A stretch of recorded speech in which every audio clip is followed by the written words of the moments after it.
Okay, yes, let me explain. Okay, first off, welcome everyone to home.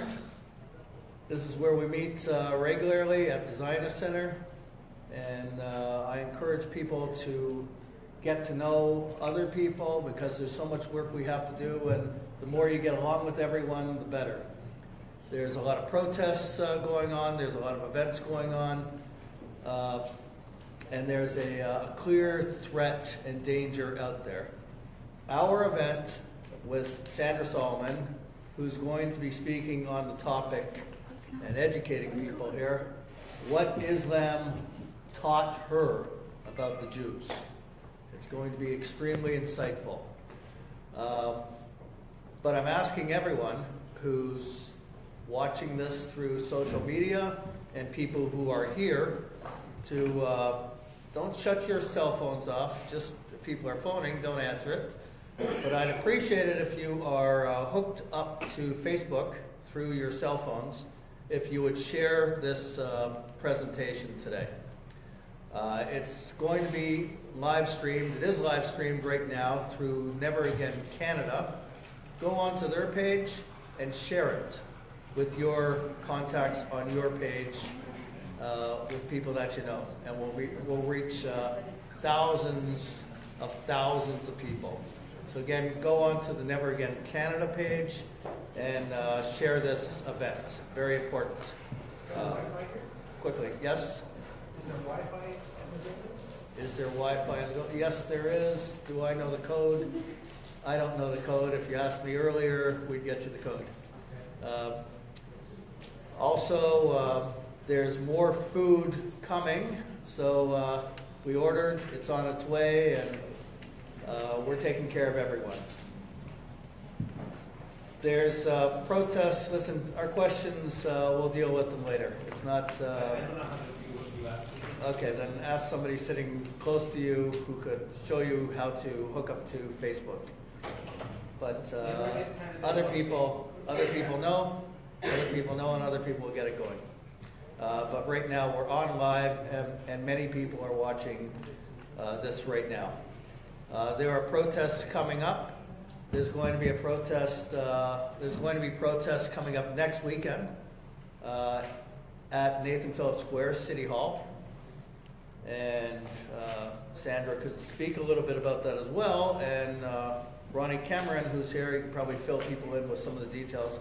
There's also going to be protests going on in Mississauga.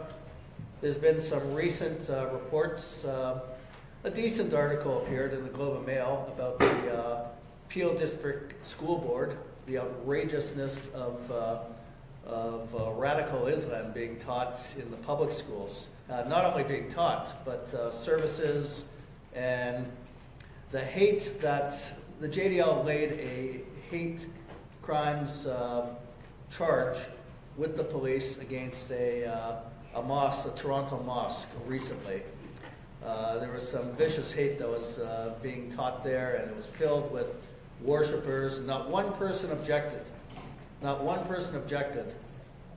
These are our concerns of what's going on in the public school system as well in Peel Region, and the official reaction there has been to condemn us, condemn everyone who is here, who stands outside picketing and protesting, and we represent people of all sorts of faiths and backgrounds and nationalities, and we're all being labeled as white supremacists, Nazis, and you name it, but it's anything but.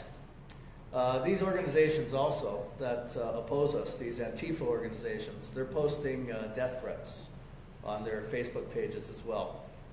So we have to take them very seriously. Last Monday evening, when we had a meeting here, there was a couple of people from Antifa that tried to get in, tried to gather whatever sort of intelligence. We're on their radar, but let me tell you something. They're on our radar, and we're going to defeat them, and we're not intimidated. But we do know that the enemy takes us very seriously, and in fact, they should, because nothing's going to stop us.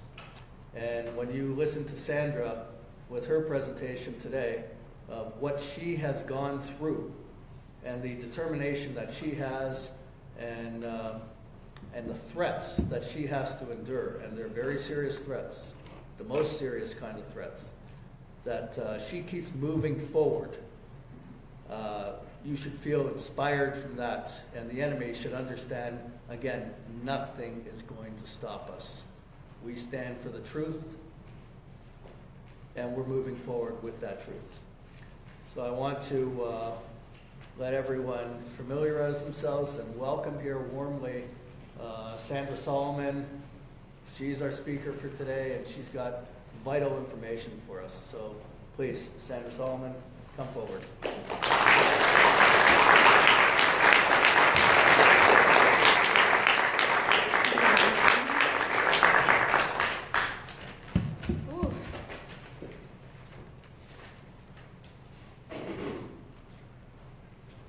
Okay, hello everyone, and how are you doing today?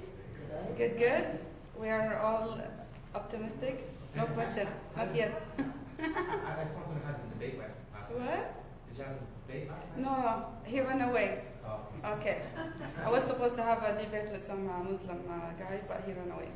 So, first of all, I want to say thank you so much. Okay. Can you hear me? Is it better now?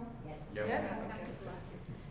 Well, thank you all for coming tonight, and I want to thank especially Amir and the JDL for their support, for their help, and special thanks for Never Again Canada.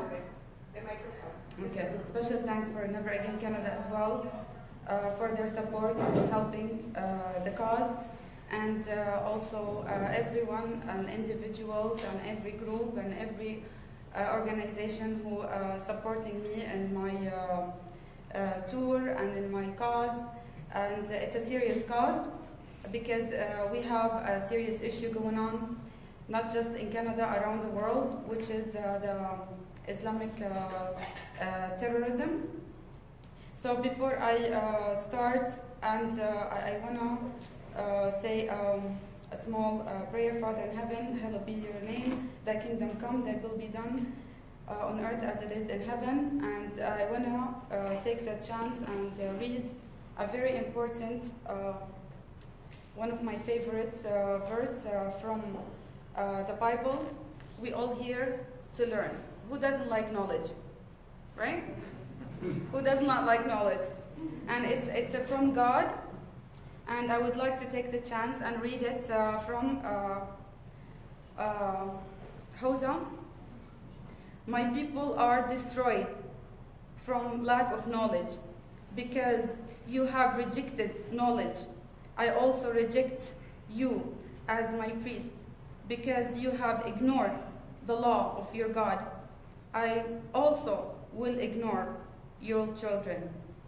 And that is a very important message from God, from the Bible, that we have to have the knowledge, and without knowledge we will be perished. And the main thing that we need to know, the knowledge of Islamic teaching. I want to start with tell you a little bit about myself. My name is Sandra Solomon, and I was born in the city called Ramallah in the West Bank, for a Muslim Palestinian family. My uncle was one of the head leader in Fatah with Yasser Arafat. He is the head of the second Intifada.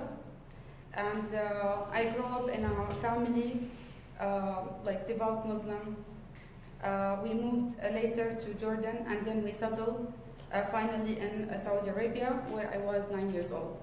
So basically I was raised most of my life in Saudi Arabia. That's governed 100% by Sharia law. Living under Sharia law, especially for women, it's a hell. I always felt I'm in jail, not just the country or the system, also because we were forced to wear the hijab and niqab and to cover fully head to toe. The educational system in Saudi Arabia, it's basically Islamic, concentrated Islamic. We learn the Quran, the Hadith, which is the sayings and the life of Muhammad. We learn very concentrated Islamic fiqh and Sharia law as well. All these studies that led me to understand very well the Quran, which is the constitutional book for every Muslim on earth, and the oath that we have to give almost every day in the school since we are young, that Islam is our religion, Quran is our constitution, Muhammad is our prophet, jihad is our way, and dying for Allah, it's our ultimate dream. That's the oath that we have to give in the schools almost every day since we are young. And the whole teaching of Islamic teaching as well, not just the schools, it's also from home, media, the streets, everywhere we turn our face in Saudi Arabia and the media, everything Islamic. In the school, they teach us regarding to the Jews, according verses that rooted in the Quran and according to the life of Muhammad, the founder of Islam, that anti-Semitism is rooted in the Quran, that the Quran teaches that Allah, the God of Islam, the wrath of Allah on the Jews. He hates Jews. He cursed them, and the Quran teaches as well that the Jews like filthy, they're infidels. They teach us that we have to do jihad against them. The Jews occupied our land. Israel occupied our land. It's been always Muslim Arabic land.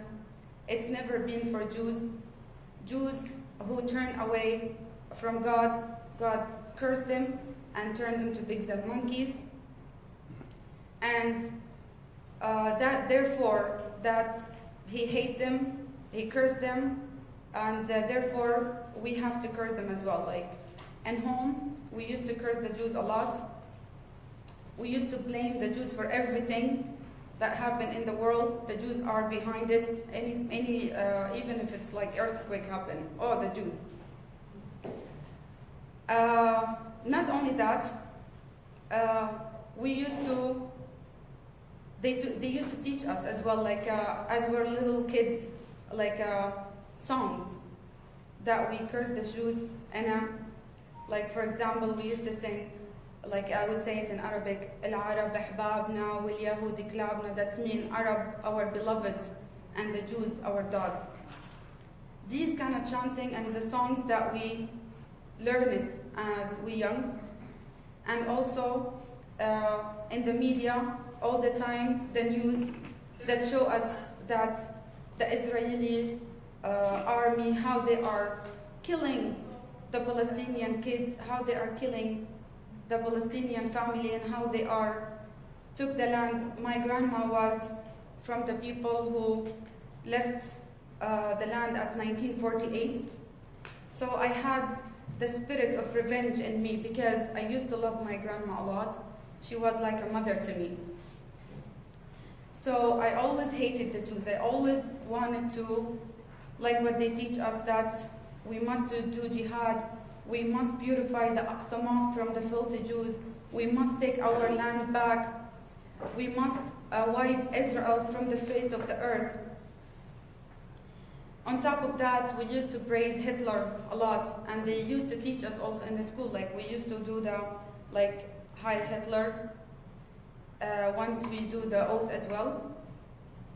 And they used to tell us that Hitler did one mistake, that he left some Jews behind. And we used to praise the heroes who go to Israel and commit suicide bombing and attack the Jews and kill them. Every time the Palestinian family, the neighbors, my family, the family of the so-called martyrs, they will celebrate them, give candies, and they're happy, rejoicing. Even the mothers, they're not crying. Their kids, they say, oh, they're gone for Allah as a jihadist. They're going to heaven, and they're going to be intercessor for us to take us to heaven, and they are dying for a good cause. They are defending the land. They are defending Islamic faith. They are defending Al-Aqsa Mosque, mainly Al-Aqsa Mosque to majority of Muslims where I lived in Saudi Arabia, my family, neighbors, especially the Palestinian communities. It's very important. To them, it's a matter of life or death.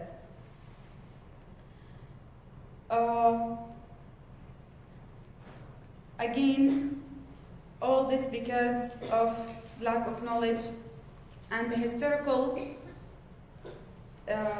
teachings that we got in school as well, mainly also Islamic. We did not learn the true history. Mainly it's like the Islamic conquest, what Muhammad did and what Muhammad said, especially his conquest after he took over Mecca, after he came back from Medina and built the first army, and he started calling everyone who does not want to submit to him or Sharia law and kafir, which is infidel. And therefore, we had to carry on the same call or the same message or the same mission as Arabs, as Muslims. We have to follow what Muhammad started 1400 years ago. And I always say that if we're not going to understand what happened 1400 years ago, we will never understand what's going on today. If you want to understand the cause or the reason or what happened or what the conflict between Palestinians and Israelis and majority Muslims and Jews, we have to look back at the root of the problem. If we're not going to fix the root, the problem will never be solved, which is rooted in the Quran and in the teaching of Muhammad, the founder of Islam. And it's proved historically, his conquest, when he did what you call in Arabic, ghazwa, means attack, to the Jews of the city called Medina, which is in Saudi Arabia now. Back in the days, it used to call Arabic Peninsula. So there was a tribe. Medina was mainly Jews, and they were rich, and they were active, and they got the land. So Muhammad, he went to them trying to convert them to Islam, trying to convince them that he's a prophet. So the Jews never submit to him, never accepted his claim. They never believed in him, not even a single one Jew. So therefore, in the beginning, Muhammad tried to assimilate with the Jews, calling them, oh, you're the people of the book, trying to bring peaceful messages, or trying to play peace with them, using something in Islam called taqiyya. Taqiyya, it's rooted in the teaching of Islam, mean you have to deceive, you have to lie until you got what you want. It's okay to lie to the infidel until you got what you want. And that's what Muhammad tried with the Jews, but they never submit to him. Therefore, he started to wage the war against them, and there were 4 tribes: Banu Qurayda, Banu al-Nadir, Banu Qaynuqa, Banu Khaybar. So, and one of these tribes, the one who surrounded them for more than 25 days, no food, no water, and they start massacre them. That was the real first Holocaust. And they genocide between 700 to 900 people in one day at the presence of Muhammad, the founder of Islam. And one of his 6 slaves, her name is Safiya, a Jewish lady. After they killed her husband, her father, her brother, Muhammad took her as a 6th slave, or what do you call it, Malikat al-Yamin in Arabic, or the hand possessed. So basically, this is a brief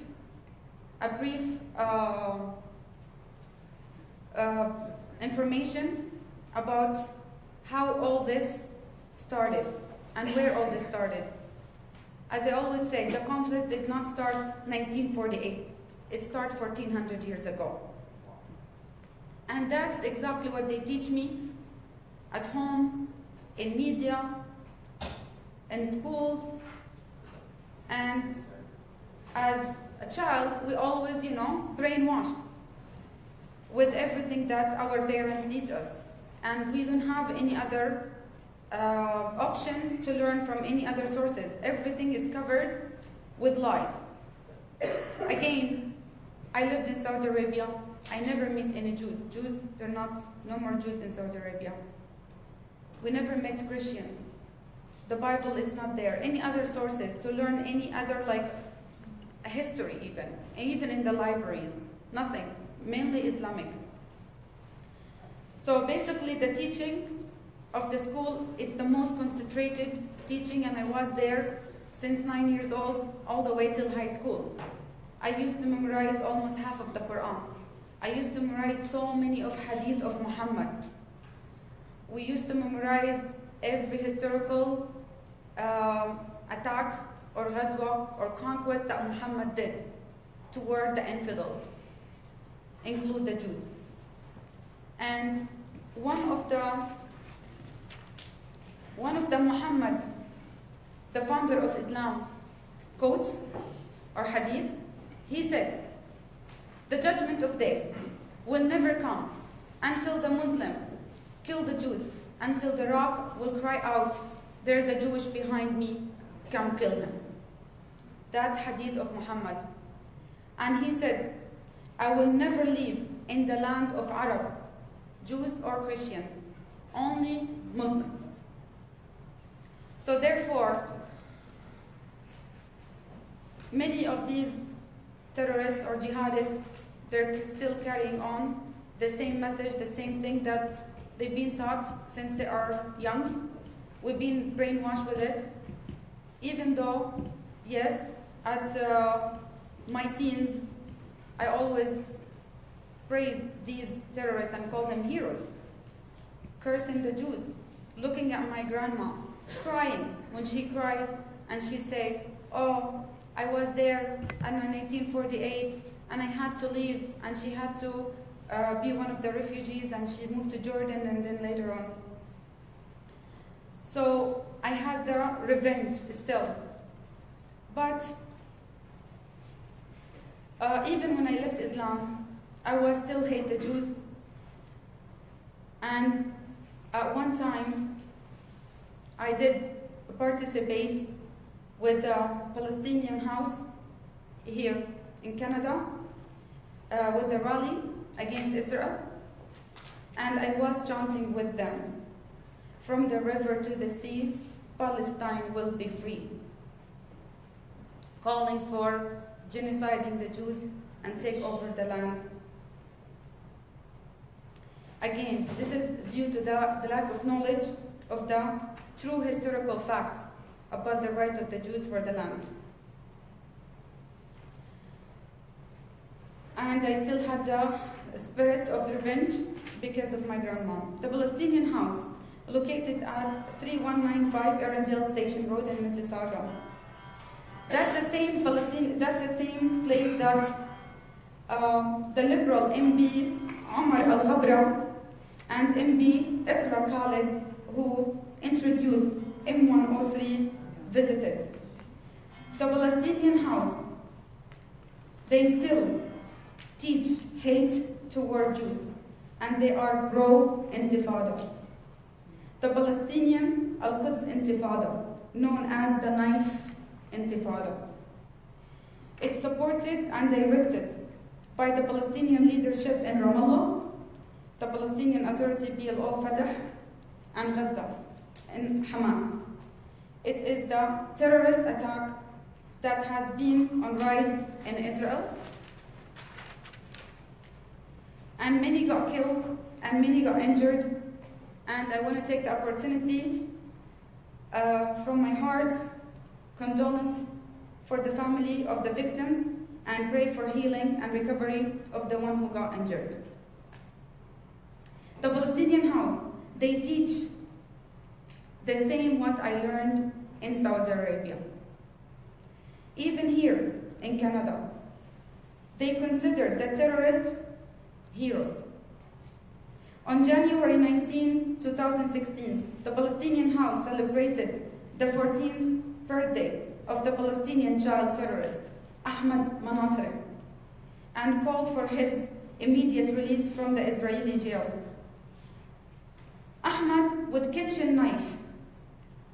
Ahmad Manasri, then he 13 years old, went on October Hassan Manasri to Jerusalem, Pisgat Siv neighborhood, to attack Jews. The two Palestinian teenagers stabbed two Israelis, a 13 years old who was critically injured and 25 years old who was moderately injured. Hassan Manasri was shot dead by security forces after charging at police with a knife. And Ahmad Manasri was hit by a car, recovered after being treated in the Israeli hospital, and later was convicted of 2 charges at attempted murder and sentenced to 12 years in prison. The event in honor of Manasri was held at the Palestinian House office in Mississauga with the attendance of Chairman of the Palestinian House, Fadl Mikhail, the Vice Chair, Nazih Khatatbeh, other board members, parents, and children. A birthday cake was baked in honor of Ahmad Manasri and decorated with the following message written on it: Happy birthday, Freedom Ahmad Manasri, 13 years old boy, shot and caged by Israel. The event featured children holding colorful balloons and posters that read in Arabic, Palestinian House, Canada. Free Ahmad Manasri, solidarity campaign with the child prisoner.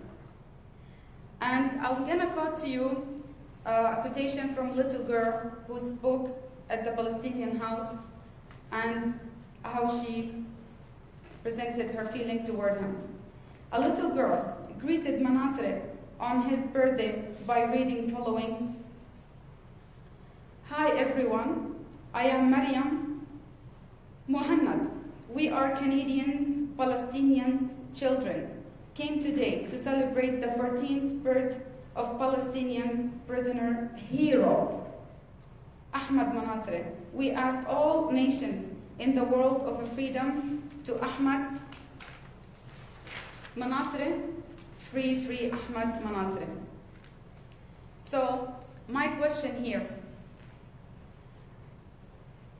what is the message that MB Ikra Khalid and MB Omar Al-Ghabra want to deliver by visiting and supporting the Palestinian House?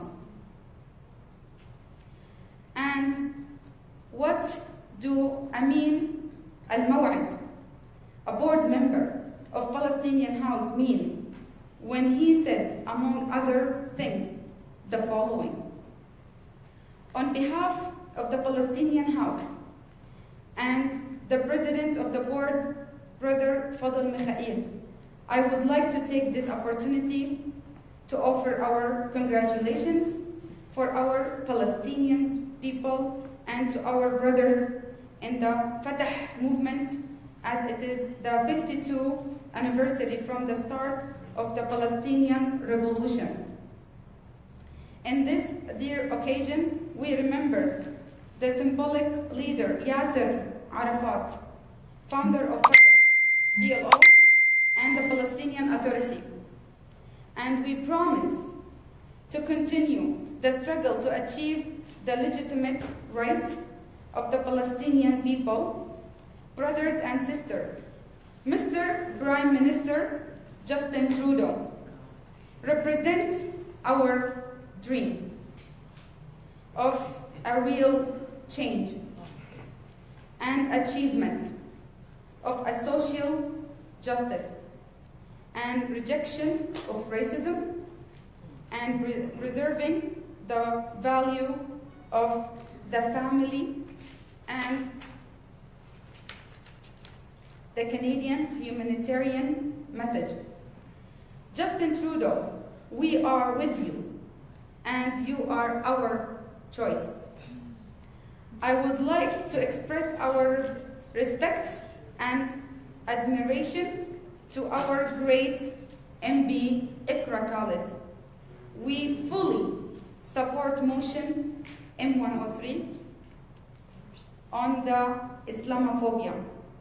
Ikra, you are doing a great job for Canada. So that's my question, what this leader or speaker meant by the following quotation. Back to me now. I began to refuse the hate and respect the Canadian law that condemn the anti-Semitism and consider it hate crime. I kept searching until I found the truth about the Jews and the historical facts about the rights of their eternal homeland, Israel. Especially my conversion to Christianity and as a follower of Jesus, who teach me to stand for the truth, peace, and justice. I took upon my shoulder as a human rights activist to stand at the front line to protect the Jews. But I'm still surprised why the government are silent about the rising of anti-Semitism and the hate speech that preached in some of Canadian mosques and Islamic centers. For example, I'm gonna say some quotations that are coming from many mosques across Canada. Oh Allah, slay them one by one. Oh Allah, help our brothers, the Mujahideen, which is the one engaged in jihad, in Palestine and everywhere. Oh Allah, beautify the Aqsa Mosque from the filthy Jews.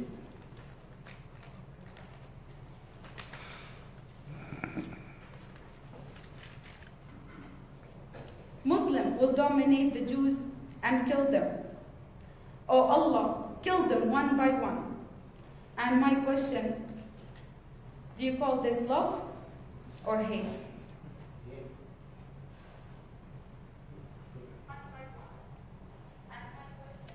The danger of Islamic terrorism, it's rising everywhere. And as proud Canadian citizen and human rights activist, we all must take it seriously and work together to protect our home and every citizen. Therefore, I'm calling into the Canadian government and especially our MP Justin Trudeau to speak publicly and take action to stop the hated speech against the Jewish community and work with the leader to stop anti-Semitism.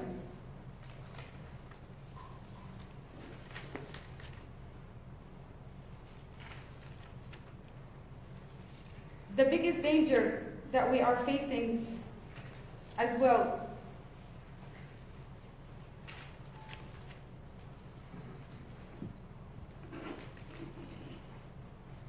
it's the rising of something that they teach me in Saudi Arabia. The dream that majority Muslims around the world, they still dream about it, which is build back the caliphate, the Islamic caliphate. That's what we've been taught, and that's what's still carrying on till today.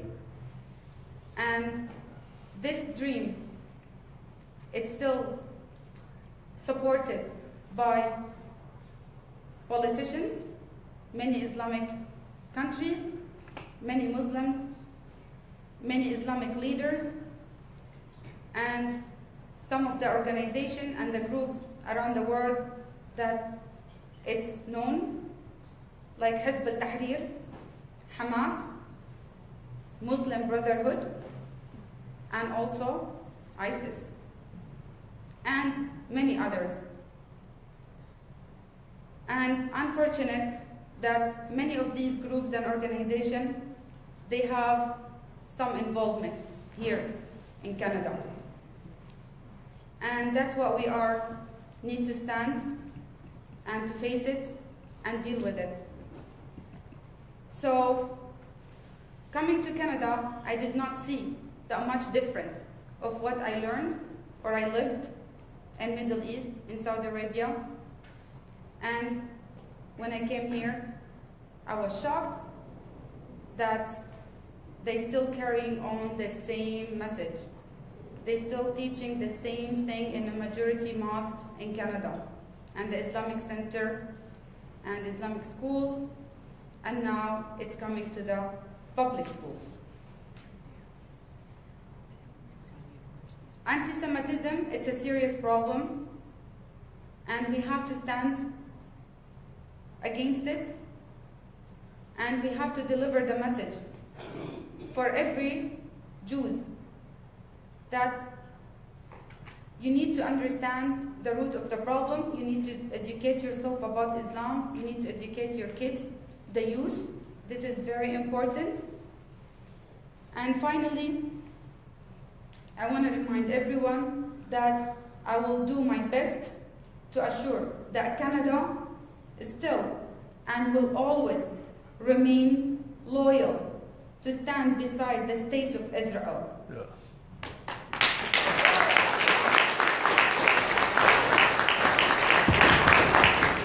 And I hope that the government of Canada to never turn their back on Israel.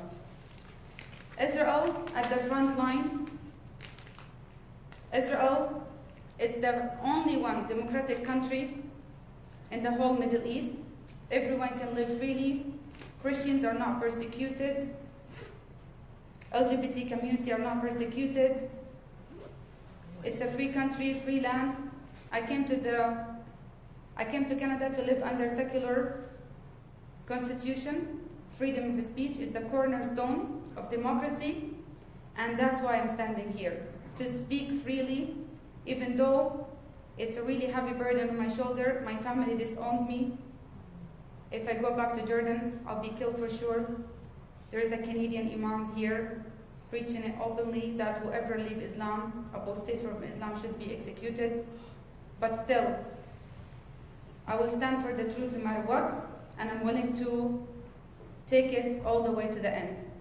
Because at the end of the day, we need peace and justice for everyone, not just the Jews. It breaks my heart when I see Palestinian kids as well, brainwashed with the same message, the same thing that they brainwashed me with it when I was young. But due to my questioning and asking and rebelling against Islam and rebelling against living under Sharia law again as a woman, that's what brought me to the conclusion when I studied the true history about the Jews and connection to the land. Therefore, I would encourage everyone to take with you this paper that I bring with me today and show it to your kids. Leave it at your fridge. Read it every day. Let the kids see it in your synagogue, in schools. It says here, I will not ignore 3,000 years of a valid evidence and historical facts which prove the right of the Jewish people to their ancient homeland, Israel, in order to follow a psychopath who falsely claimed that he was a prophet and flew off to heaven on a donkey from Al-Aqsa Mosque.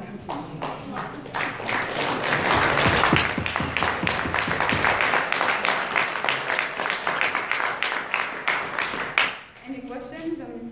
Yeah, can I ask you a question? Being Palestinian, so your grandmother in 1948 left Israel and went to Jordan. Did Jordan accept those Palestinians who left, and probably they lived around Jaffa area maybe, or wherever, Yeah. Jerusalem, I don't know. That's- Did yeah. they accept them, or like I want to understand? Did they put those Palestinian people in refugee camps Yes. and didn't give them the rights of all the other Jordanians, as I understood? Some yes, some not.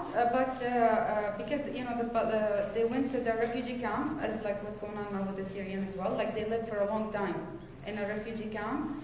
But after that, later on, like it was a struggle. It was not easy. They did not just take them right away and give them homes and money and food and all that stuff. They struggled a lot. But at the end of the day, when she settled in Jordan, they got the Jordanian citizen. Okay, and then you said that you lived in Saudi Arabia. Saudi Arabia, yes. So the impression that I got was that maybe other Islamic countries were prejudiced against the Palestinian people, and they didn't think of them as below them. So I'm surprised that they allowed you citizenship in Saudi Arabia. Am I wrong? Or did No, they? I don't have the citizenship in Saudi Arabia. I have the Jordanian passport. Oh, they taken wouldn't. from my dad. Oh, so they wouldn't allow No. your family to have Saudi. So they were prejudiced against other. Yes, in Yeah. Saudi Arabia, no matter how many years you live there, you will never get the citizen. So how did the other Saudi Arabians view you and your family not being citizens, or did they know you were, or you? Of course, no. We have to live under something called like a sponsor. Someone, a Saudi, has to sponsor. And if he decide between me and night, like to kick us out, they will do that. Like we have to have our Saudi native citizen who taking like sponsor of Why us. would they sponsor you? What was Not the- a sponsor of the meaning of a sponsoring when it comes like they call it kafala. That's mean like if my dad work in a factory Oh. or this like Oh, as a I like a like a like work a work permit type yes, thing? Yes, exactly. So if it was advantageous to them to take your father as a worker, then they would allow his family to live there, Exactly. but you were looked upon maybe as second class. As a foreigner, they always call us foreigner. We are foreigner, even though we're Palestinian living in Saudi Arabia. We call them ajanib in Arabic, foreigner. We don't have the whole like rights as a I Saudi understand. citizen. And could you marry a Saudi Arabian native? Because if it's yes and no, at the end, like if they're Muslims, but it's okay. But it's a struggle. It's not easy. They will look at it and like it's gonna be like a big problem between families. Okay, I have a second question. No, So my second question is, you broke out of this. I Yeah. mean, it wasn't easy in a brainwashed environment to break out. So what was the straw that broke the camel's back for you that made you finally say, hey, what's going on here? How in that environment could you ever come to that? the main thing is how women treated in Saudi Arabia. Like I've been treated with, I've been persecuted since I was teenage. I was always questioning like Islam, questioning Quran, questioning Muhammad, questioning the way the system itself, like the law. It's a constitution, right? It's like the way we live. I was forced to cover my face. I was forced to wear the niqab. I felt like I'm in a cage. Did all the women I'm not feel that free way? to like. I have a guardian. I have male. Did other women talk about that and feel the same way as you, saying, oh my God, look at this thing we Yeah, have to wear? many, but it's with Sharia police on the road and the government, there is no other option. Many of them, yes, they feel the same, but they cannot speak. It's different. Some people can, some people cannot, and I was one of the people who couldn't just speak it out. And yes, How on earth did you get out of Saudi Arabia? which How did you get out of Saudi oh, my Arabia? ex-husband was a sponsor. He applied to Canada as an immigrant. Oh. So yeah, that was that's how I came. Any question? Yes. Yes. I'd like to commend you first of all for your courage for presenting. Thank you. Add to what you've been saying, that I think we're pretty much aware of the problem and we hear the problems over and over again. The core of the problem actually is education. Yes. Starting from the crib, and we cannot erase that. But there is an antidote to that, which is educating those people, the so-called Western educated, civilized people, where diplomats, politicians, academics, you name it, they all follow the lies. The antidote to that is education at the highest level, and I'm calling on the government of Israel, and I'm calling on people who are aware of this problem Yes. to unite and come down on the government of Israel to change its educational system, because even Israeli students are unaware of our rights and of the truth, and this is where the big problem lies. Yes, I agree with you 100%. Education, education, education. It's very important. And therefore, I'm going in July to Israel the first time in my life. Yes. And I'm planning to make a documentary movie about to prove it, like the right of the Jews in the land, and to prove it as well with the Palestinians, and to speak for both sides, to show that the rights of the Jews, and like evidence, with evidence, and we have the evidence. It's not like, actually also in the Quran, the land is for the Jews.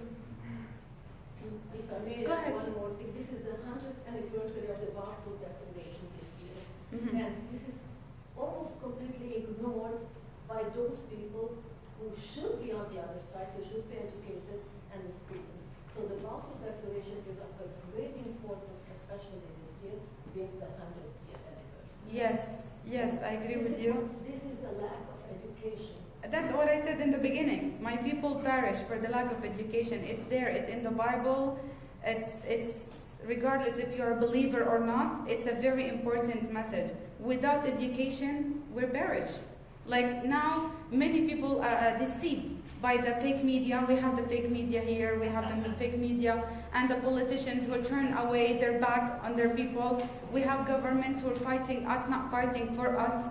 We got many corruption in the government, UNESCO, UN, claiming that they want to strip out the right of Jewish people of the land and claim it all Islamic, and the Temple Mountain, and never been a temple, and all that stuff. So how we can face all this propaganda, all these lies, all this with knowledge, with evidence, and as much as we can educate our kids, the youth, university, no matter what, we will not gonna stop. We have to use, like we have the, praise God, you know, we're at the age of internet, we have the age of, everything can like spread fast. You know, everything I do is gone all the way to Saudi Arabia. They already know me.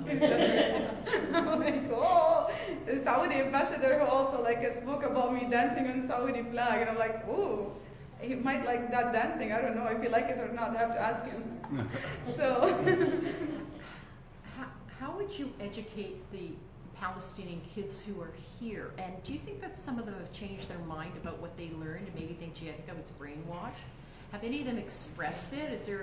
Have they? I would love to. My main, like one of my issues now here, I will always call up onto the imams to have a discussion with me. No one called me, no one contact me. I'm willing to work with Ikra Khalid when it comes to the study of the motion M103 to show them that there is nothing called Islamophobia. Muslims are welcome in Canada. We're not racist. We're not hateful. I don't hate Muslims.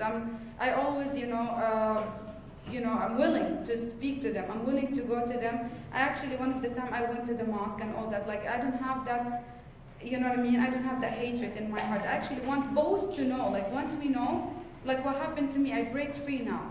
And at the end of the day, I said it before and I will always say it, it's not the lands that need to be freed, it's the heart.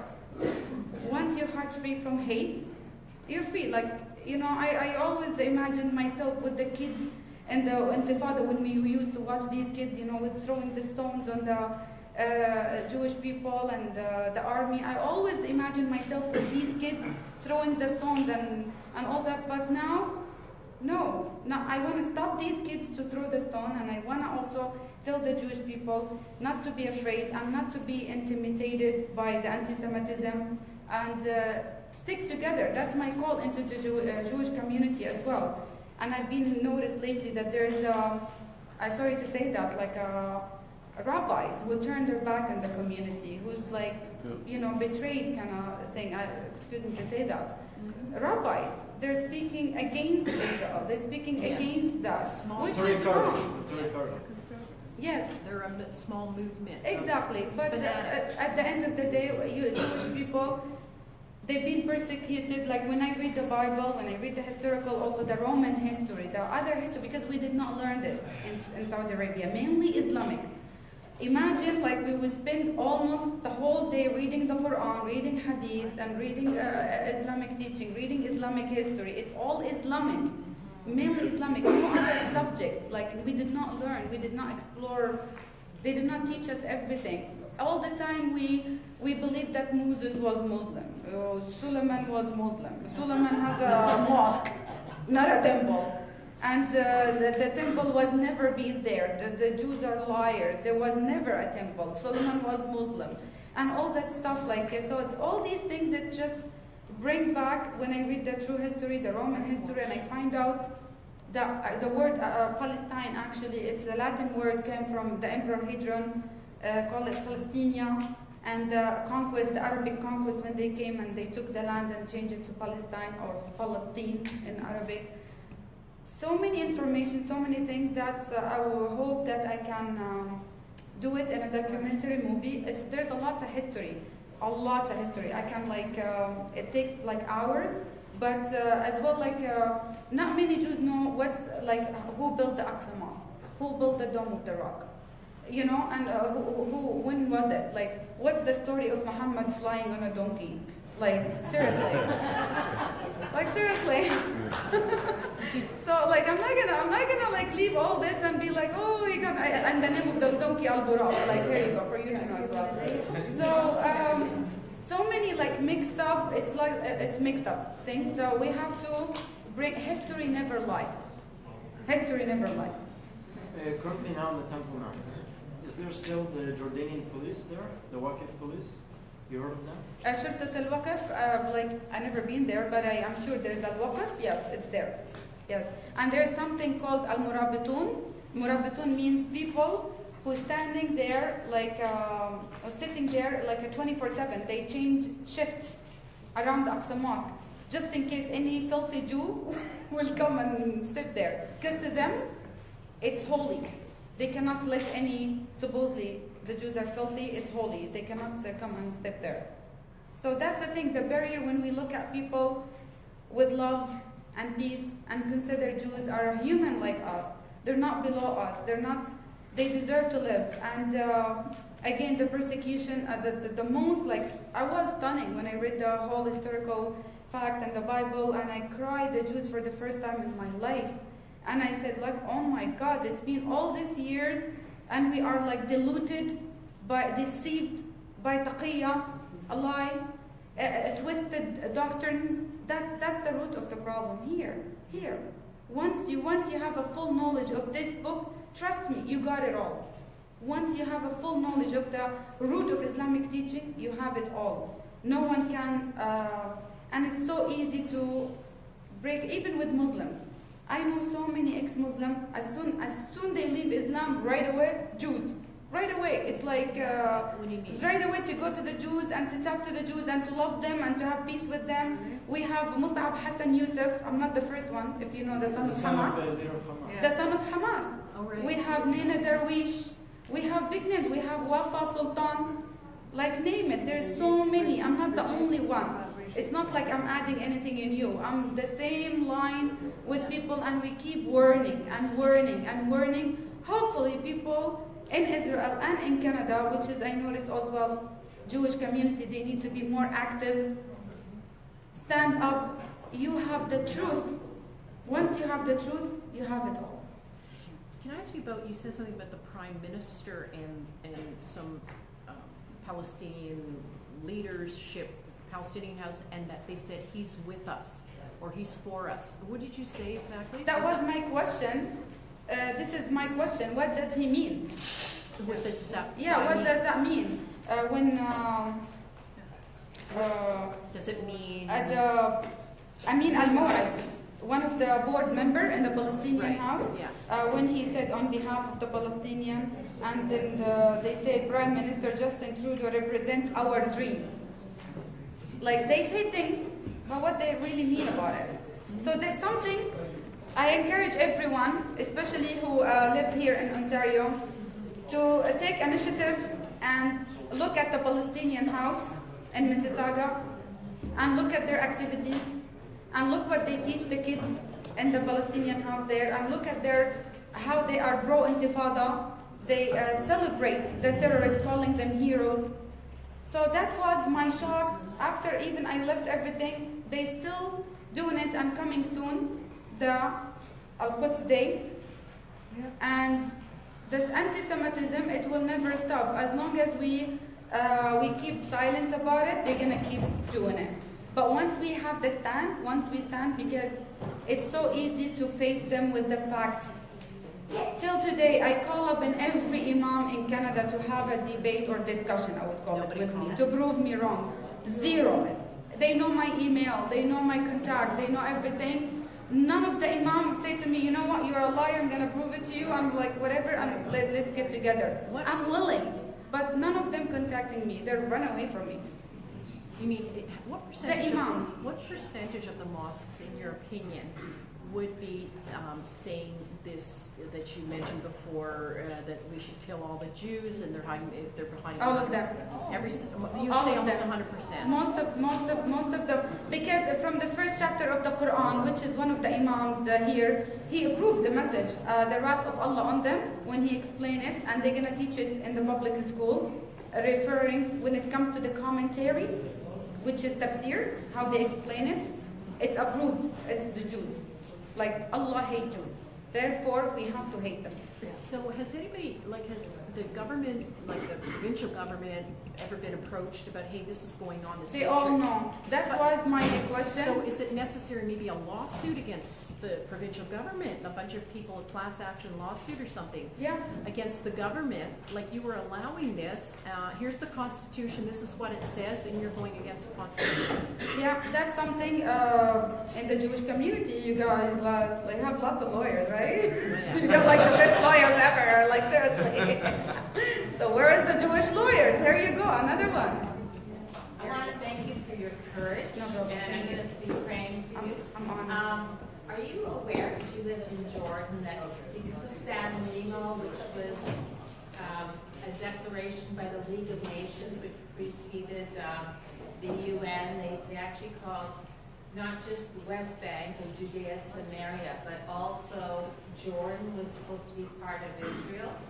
Is that something that you're aware of? Well, let's deal with the West Bank now. Go to the Jordan and expand, We have the Islamic State on the rise. We have lots of terror, attacks that happen, like the war in Syria now and Iraq. It's a serious problem. And one important thing that all these jihadists or terrorists, they're carrying on something called a self-fulfillment prophecy. Supposedly Muhammad, again, when he said in the hadith, the judgment of day will never come. That means it's eternal until the judgment of day, until the end of the time. It will never come until the Muslim kill the Jews, until the rock will cry, there's a Jewish behind me. So to them, and the mindset of the jihadists and the terrorists, they really take it. They really believe in it. They believe that they are doing God service or Allah, they're going for martyr. It's all come for the roots, Quran and the Hadith that came from Muhammad, the founder of Islam. Once I unveil Muhammad from his the holiness bubble they put him in, the bubble.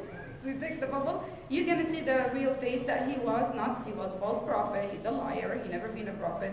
And the fact that that was the main one, after I did many search, I go back to many books and I read to collect, it's like a maze, like puzzle. We collect everything, we read from the Islam came 600 years after the Christ, and so many years, it's a long story. But when I came to the truth that I know that Muhammad, he was connected with a group called Al-Sa'alik, bandits and thugs, that's how they helped him. That's how he got power. And he started the Islamic State. So that's many things that we need to learn, and hopefully when I go to Israel, I'll be able to put all these documents and every single evidence and every single information to come back with something like no one can confront it. Like no one can say no to that, So that's my aiming. do you think that this documentary can be shown, can Yeah, we're politicians done? Yeah. get together and look at this document? Sorry. Yeah, sorry. Yes. Yeah, yeah, okay. Yes. Okay. Thank you so much for coming, and God bless you.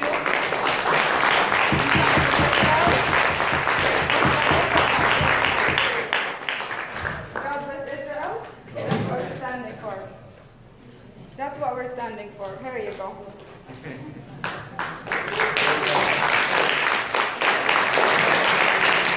Thank you everyone for coming today. Again, there's some more food there, and if you have any questions, come up to Sandra and ask her, and she'll be happy to take your questions. Thank you very much.